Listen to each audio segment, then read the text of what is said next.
Hello friends, welcome to a new episode of Drishti IAS Editorial Analysis.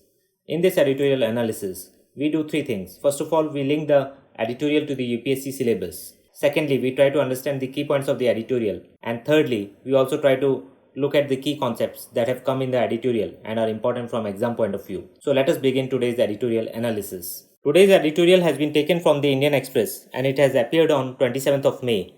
The title of the editorial is Unlocking Justice, and it deals with the issue of sedition.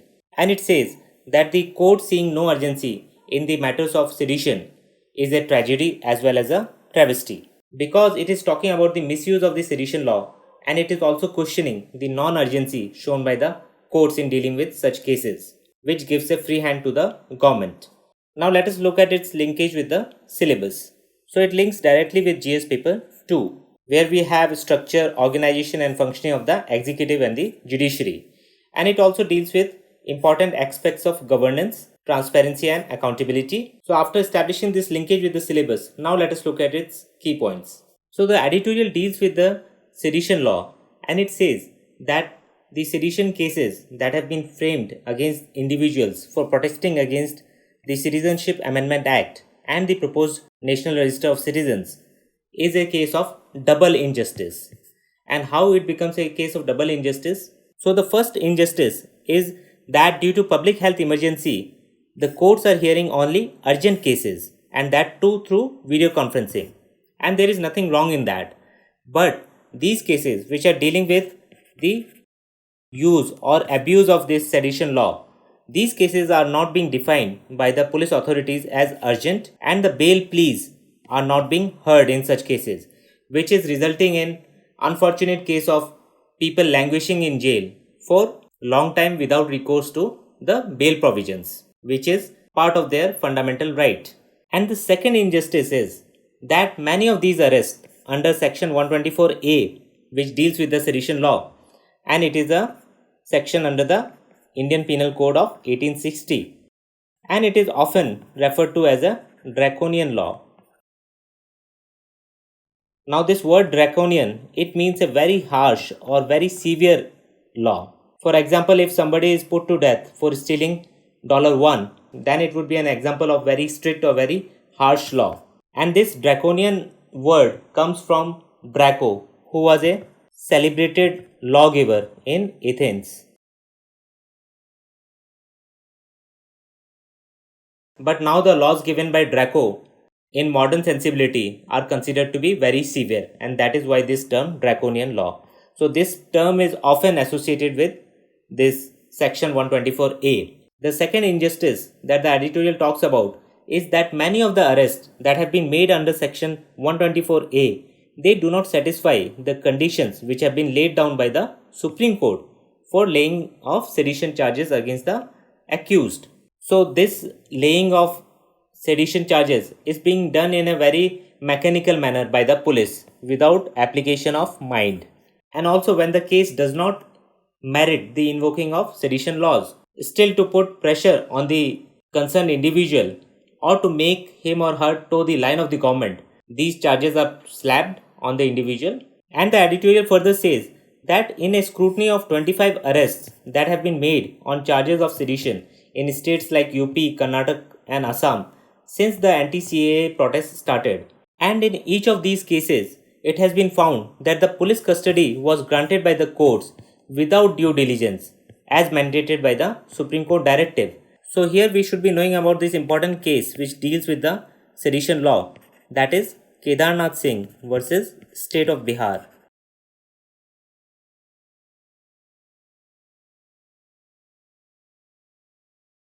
(1962) case. Now in this case, the Supreme Court upheld the validity of section 124A, but it limited its application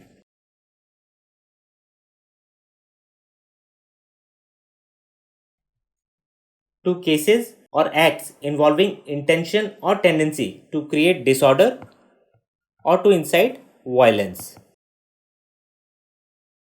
And it explicitly said that very strong criticism or comments against the government does not merit this charge of sedition. But it has been seen that the police is applying this law of sedition against individuals without following this Supreme Court directive. There is also another case which is Balwant Singh versus State of Punjab, 1995.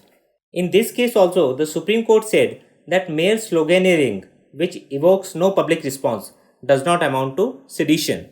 So these two cases are very important and they can be cited in any answer that you write in mains on this issue of sedition. Also, a very important point that goes against this sedition law is that England, where this law originated and from where the British brought to India this law and used it against the freedom fighters. So England has also abolished this law. So there is no reason why it should be continued in India. Further, the editorial also makes the same point.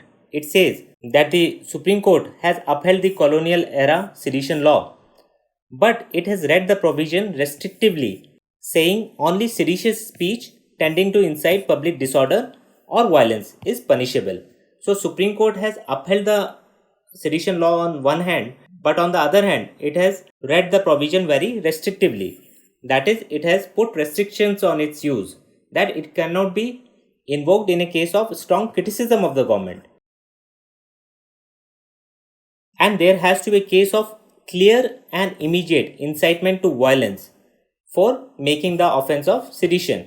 But these guidelines are not being followed by the police personnel, and they are doing it because of the political pressure on them. So what are the problems because of this? So apparent inactivity of the courts in way of strictness and urgency, where it appears that the government is criminalizing the acts of protest by slapping serious charges. So this is a very serious problem, and this the editorial is wanting to highlight, that this inactivity of the courts in way of holding the government accountable for invoking this provision, that is lacking, and this results in a chilling effect on the free speech, that you can just make a person agree to the government's point of view by threatening that person with the invocation of sedition charges. That is a very dangerous situation for a democracy, and this should not be allowed to happen, and the courts have to take the lead. Also, the editorial says that it is worrisome if the pandemic becomes a cover to delay or deny the weak and the vulnerable their freedom right to bail. So what is happening due to this pandemic? Only virtual hearings of the court are taking place, and in these virtual hearings the court is only hearing urgent cases,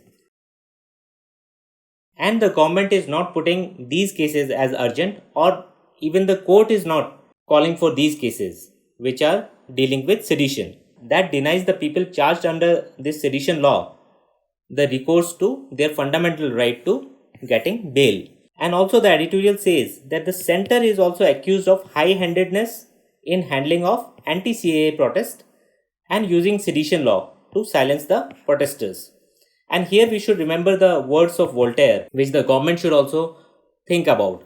He said that I may not agree with you, but I will defend to death your right to say it. So a democracy is based on freedom of speech and expression, and that cannot be denied to the citizens. And when it is guaranteed under fundamental right under Article 19 Clause 1 Subclause A. So this the government as well as the courts need to think about. Finally, the editorial makes this point that there is a greater responsibility on the court for upholding as well as safeguarding the constitutional protection for the citizens' freedom of expression, including the liberty to dissent. So the freedom to dissent is also part of the freedoms available to the citizen of India, and this should be allowed, and this is sought to be curbed by the government by invoking this law of sedition.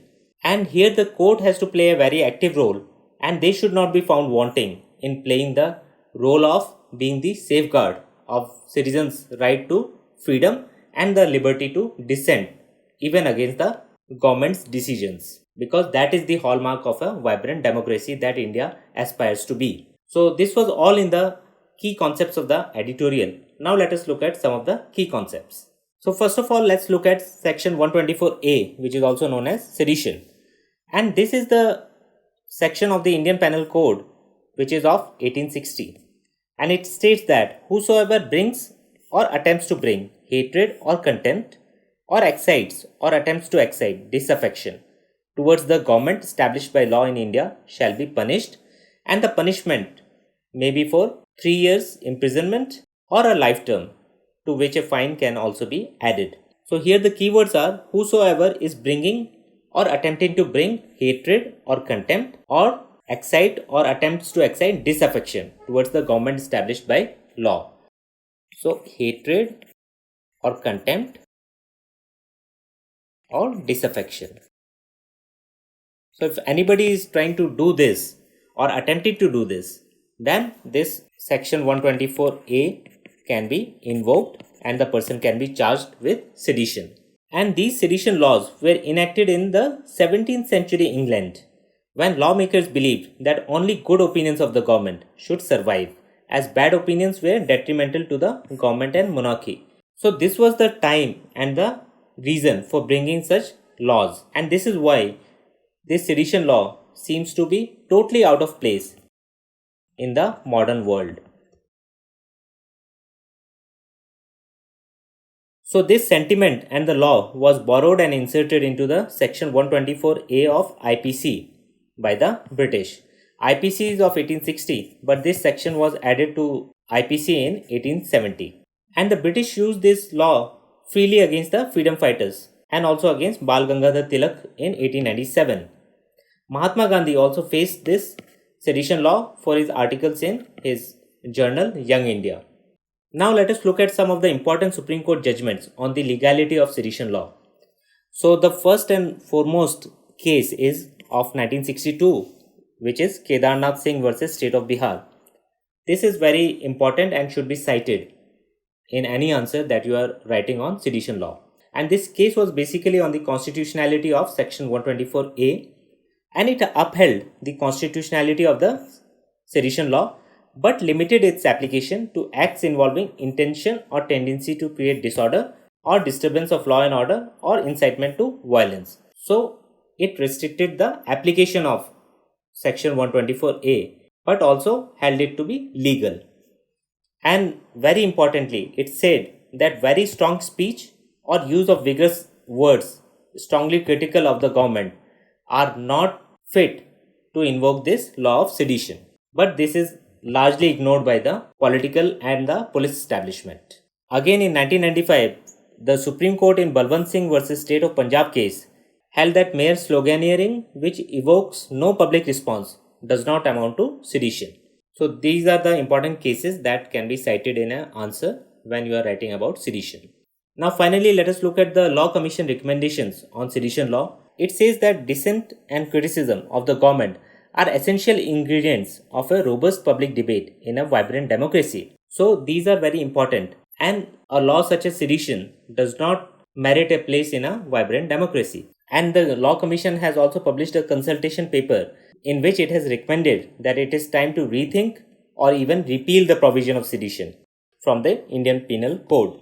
And the Commission has also posed the query that if contempt of court invites penal action, should contempt of government also attract punishment?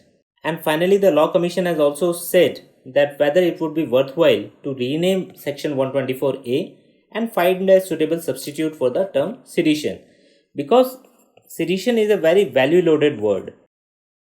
So that is also a problem, that suddenly it makes you imagine a person who is anti-national on which this law is being applied, which may or may not be true. So the Law Commission is right in saying that maybe it is time to find a suitable substitute for the term sedition if it has to continue in the statute books. Otherwise, section 124A makes a fit case for repealment also. So this was all in today's editorial analysis. Now let us look at what kind of questions can be asked in prelims and mains based on the subject matter of this editorial. So in prelims, one can be asked simple and direct question about section 124A. What does it deal with? Because there are some other sections which are also very frequent in news. So one should be very clear that it is section 124A which is dealing with sedition. And also one can be asked about IPC, whether section 124A belongs to Indian Penal Code or it is a part of some other code. Then A question can be on Article 19 Clause 1 Subclause A, which deals with freedom of speech and expression. So these are the kind of factual questions that can be asked in prelims. But sedition is more important from mains perspective, where a question on sedition can be asked whether it needs to be continued or it needs to be scrapped now, and giving reasons for that.